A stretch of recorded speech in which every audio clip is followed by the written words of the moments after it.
This episode brought to you by our valued partners. We are just people.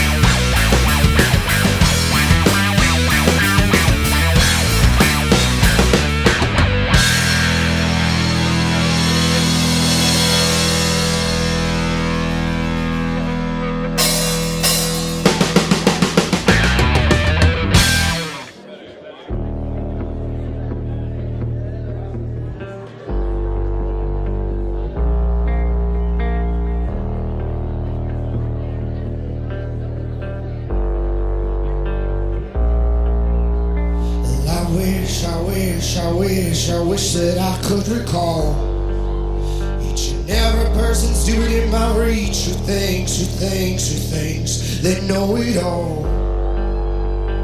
Often truth they do not truly see. In our final hours we gathered round and found each other's side till we vanished into seeds which now still reside. In so many ways I hesitate to simply say goodbye, but for now is all will be. We are all so lovely.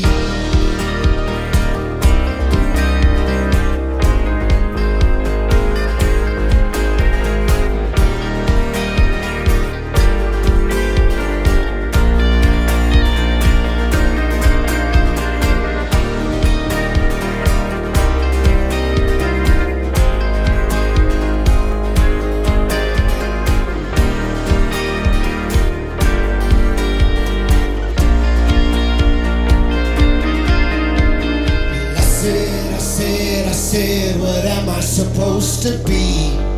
Oh child, anything you'd ever want to be. And I read of loving deities.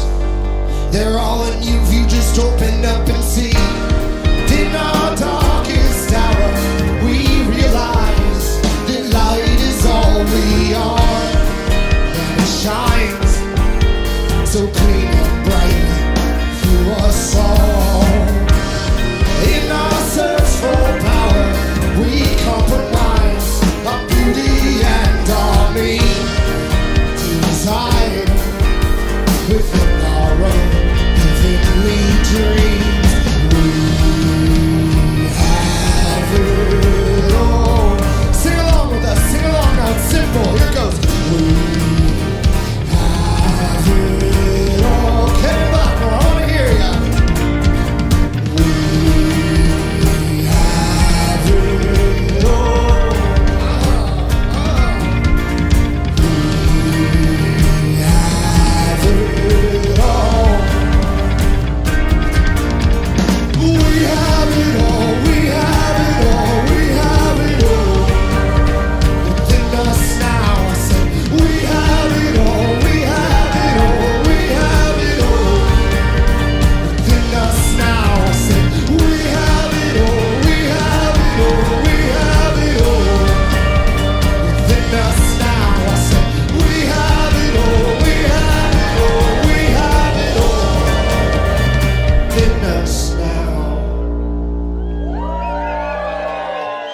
Welcome to PDX Spotlight.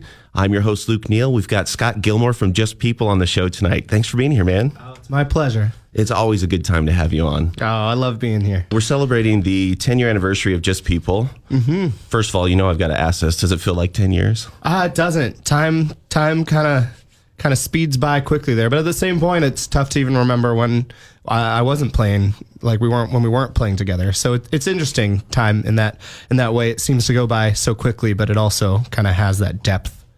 It feels like a while, but So if there was a movie made about the band and you had to pick the first scene, where does Just People begin? Oh, it's it would be tough to pinpoint the exact moment.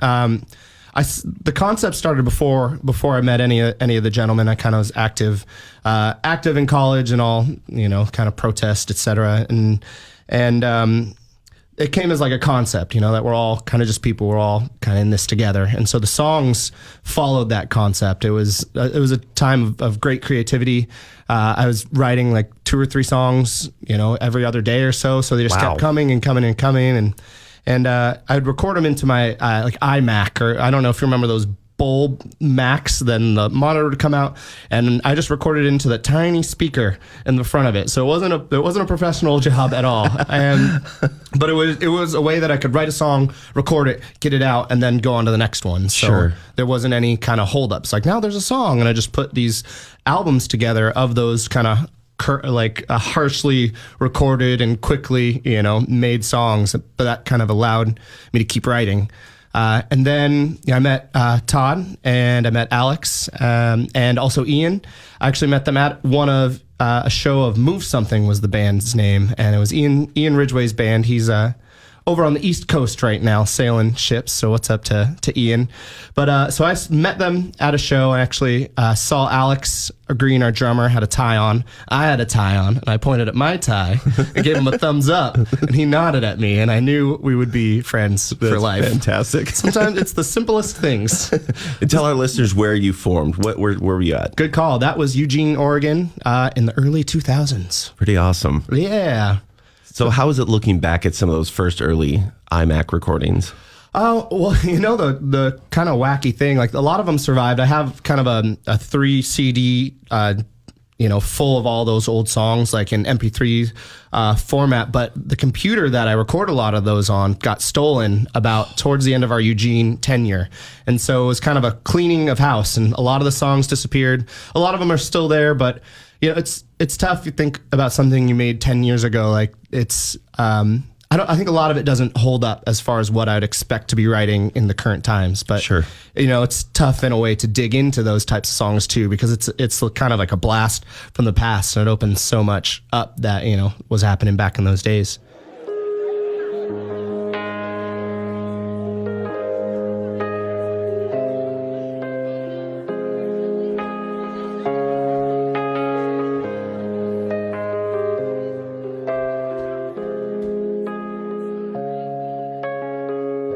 Tomorrow is a pretty dream. It won't shut its mouth. Oh, oh, oh, oh. Always keeps whispering to keep you holding out. Oh, oh, oh. We'll forge our own way, darlings. We'll forge our own way. Yeah, we'll forge our own way, darlings. We'll forge our own way.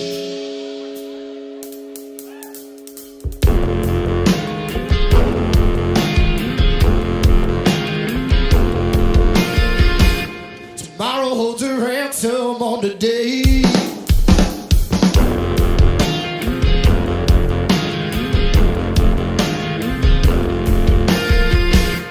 Keeping all your good bits at arm's length.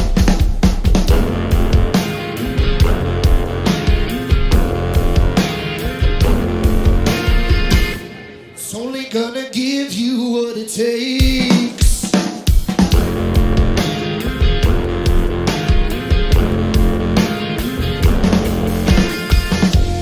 Worth is on the distance.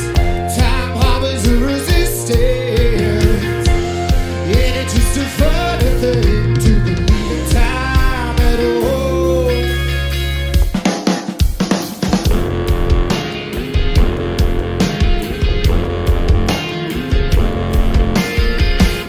Tomorrow says it's all you'll ever have.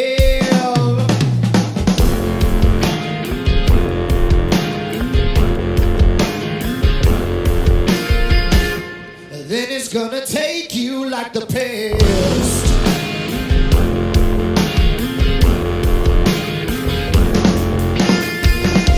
When all we ever needed is being here believing.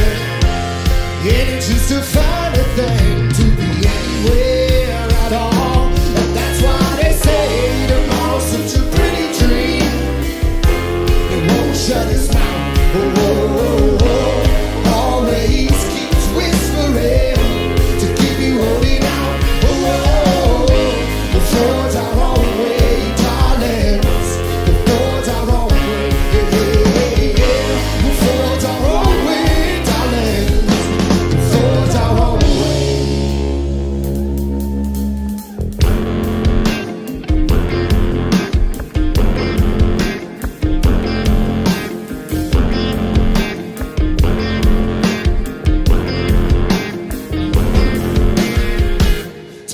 was gonna tell you it's the truth.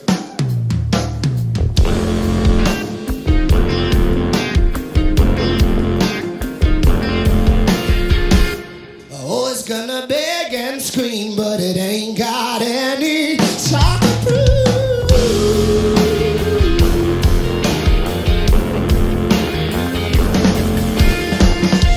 If all we ever needed was something to believe in, could it be we finally just believe in where we are? And that's why they say tomorrow's such a pretty dream. It won't shut his mouth. Oh, oh, oh, oh. Always keeps whispering to keep you holding out. Oh, oh, oh. And forge our own way, darlings. We'll forge our own way. Yeah, yeah, yeah. We'll forge our own way, darlings. We'll forge our own way. Yeah, we'll forge our own way. We'll forge our own way. Yeah, yeah, yeah. We'll forge our own way, darling.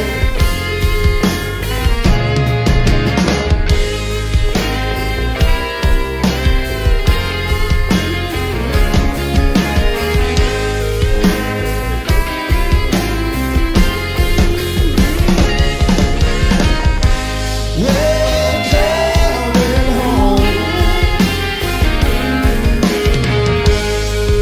home.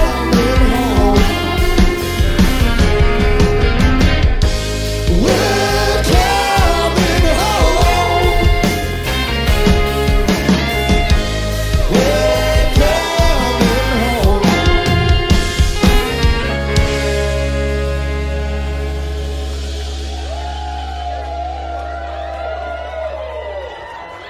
Round of applause for Leah Haas and Sarah Wild.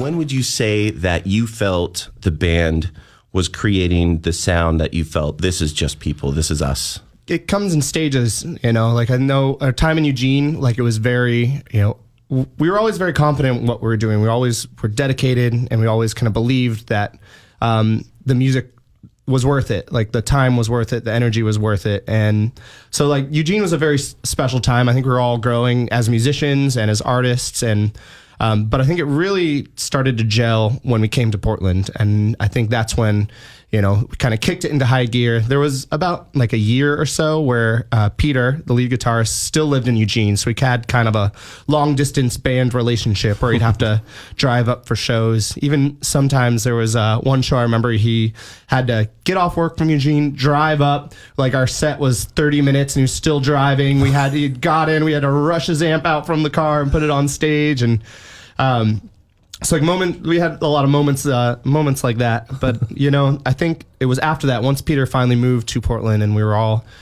together and able to practice a little bit more, where the ideas started kind of flowing. Like especially once we started working with Justin Phelps and the Hall to Halls. First Lightweight was the first record we did with him, and that was produced by David Rueda and Christopher Worth. And so like, you know, you have Worth and Rudy and Justin together on a team.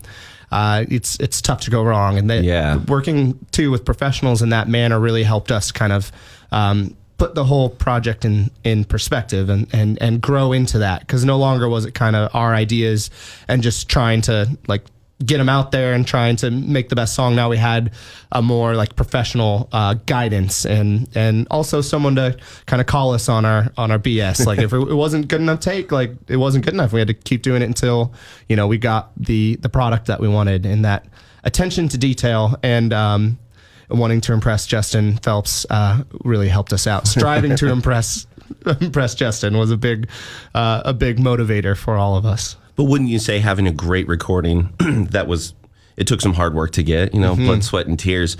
But after it's finished, how much better do you feel stepping on the stage with that music you're presenting to your audience? It definitely feels better. It feels great having something that you believe in and being able to kind of promote something that you've put all that hard work into, and that now you're ready just to get it out and to spread it and have people listen to it.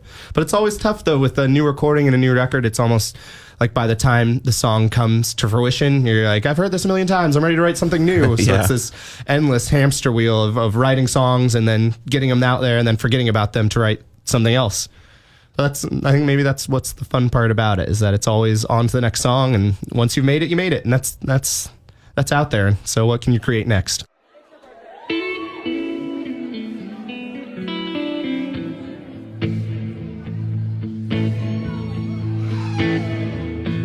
You're with your man all the time. When he's not around, he still holds your mind like a whisper in that storm. You got nothing but that rain to give you home. Before you love again, you're gonna learn to love yourself. Oh, yes, you will. So you lost all you thought you owned. Not a single place, yeah, to call your home. Yeah, you are tired, torn up, and thrown to the wolves. Brick by brick, you must have rebuilt your world before you love again. You're gonna learn to love y'all. Learn to love yourself. And when a fire touches your skin, you had but a moment before that pain sinks in. In that instance, your love is learned. Don't you hold on too long, or you're bound to get burned.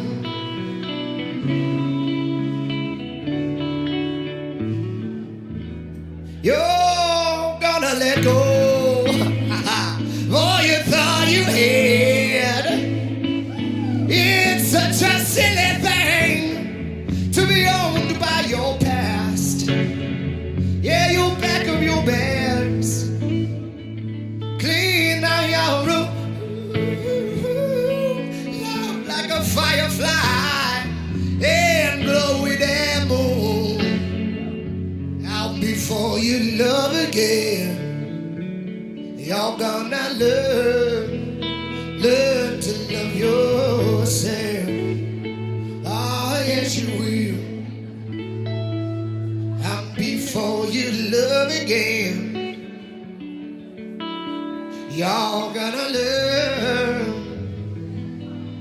learn to love yourself.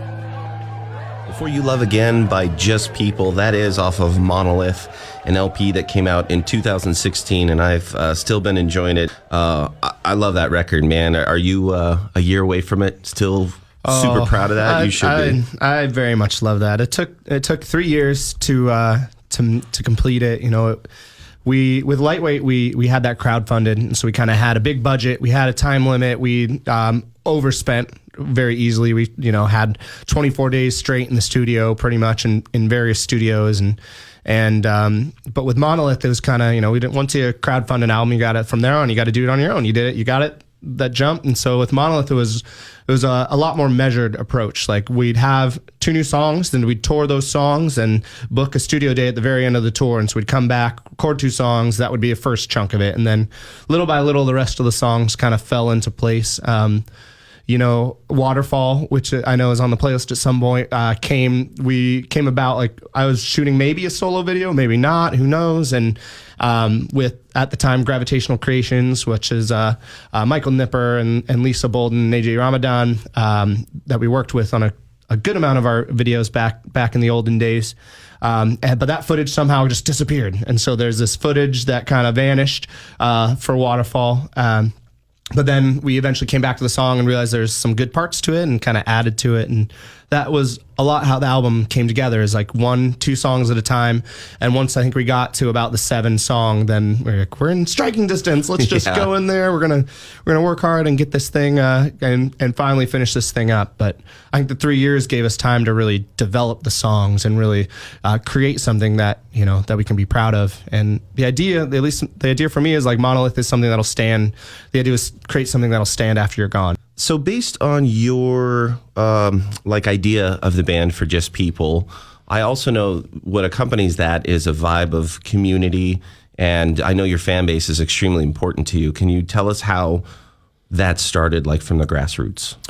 Yeah, a lot of it came to be from our early shows, and when we came up to Portland, throwing the Portland's Prom and Portland's Masquerade Ball.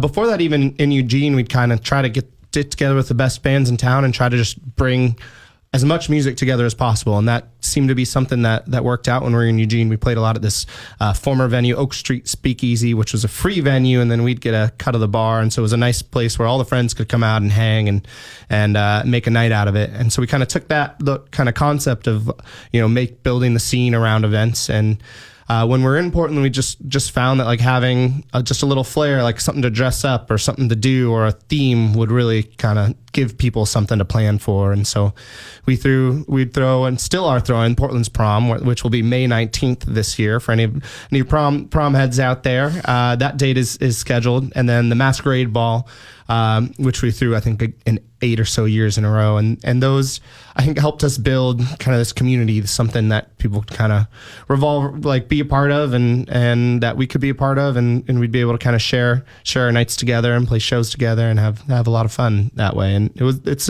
important. Like, it's important, to love the people that you're with. What are some of the bands that you've enjoyed sharing the stage with as Just People throughout the years? Oh, some of the bigger shows that have been a blast. We did 3 with March 4th over the years, and those were through various Portland Masquerade Ball shows, and that was always fun. We did an opening spot for Alan Stone. That was amazing. Cool. If you talk about a way to manage a crowd and to bring people in, like he's a madman. It really was inspiring to watch, but also a lot of fun to play, to open up for him. And recently we opened for 311, which if I told 10-year-old me that, you'd be like, "You made it, great job, you did it all."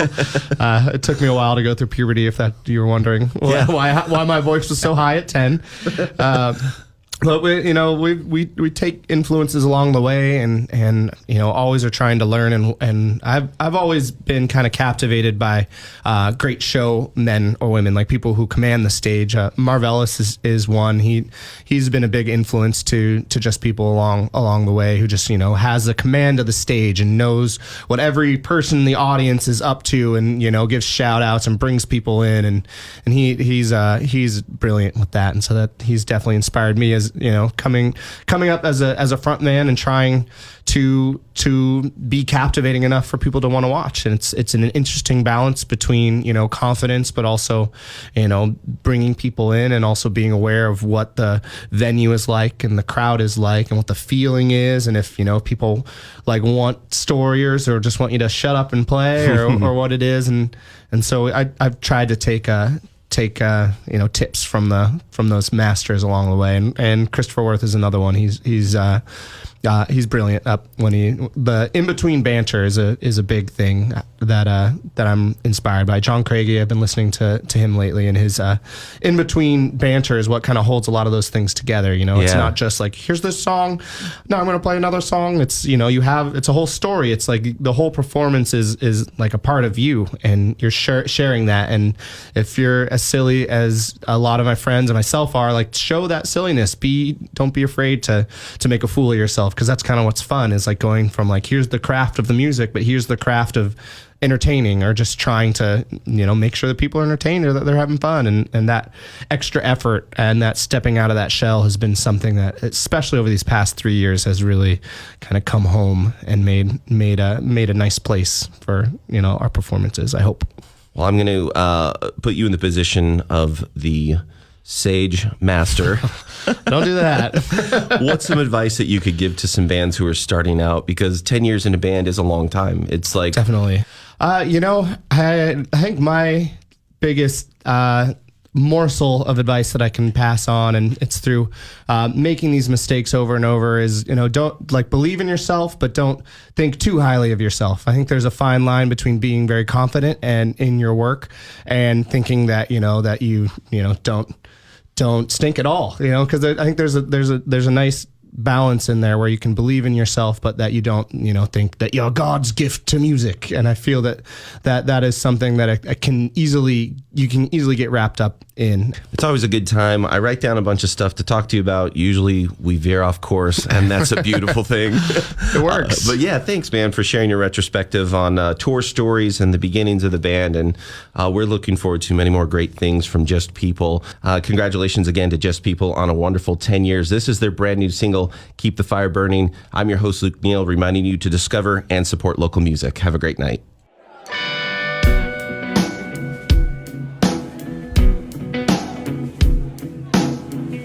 This is our brand new single, Keep the Fire Burning.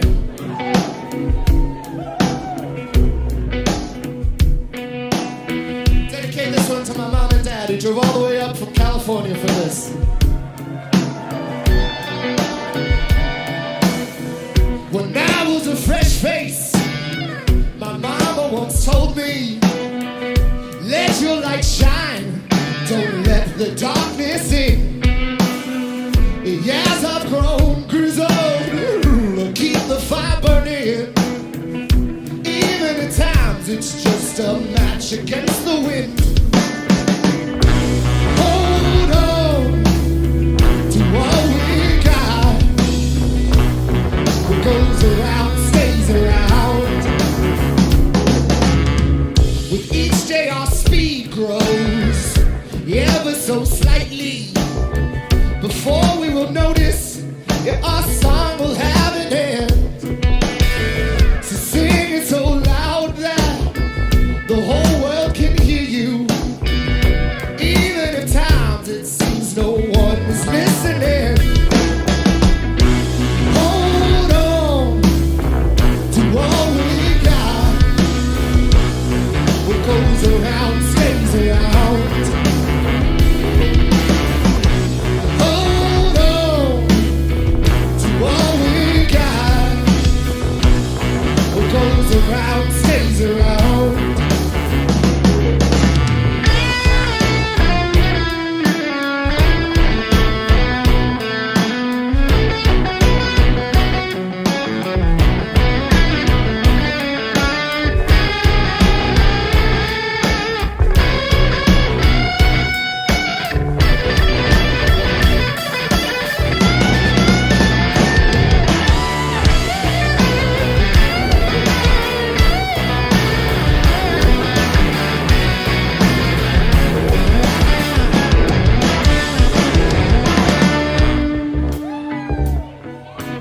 Ted Pomeranz playing the guitar over there. What a solo!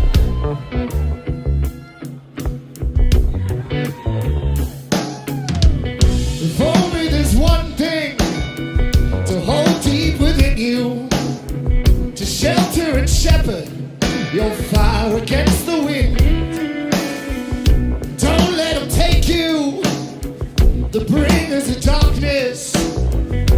Even at times we've all let the darkness in.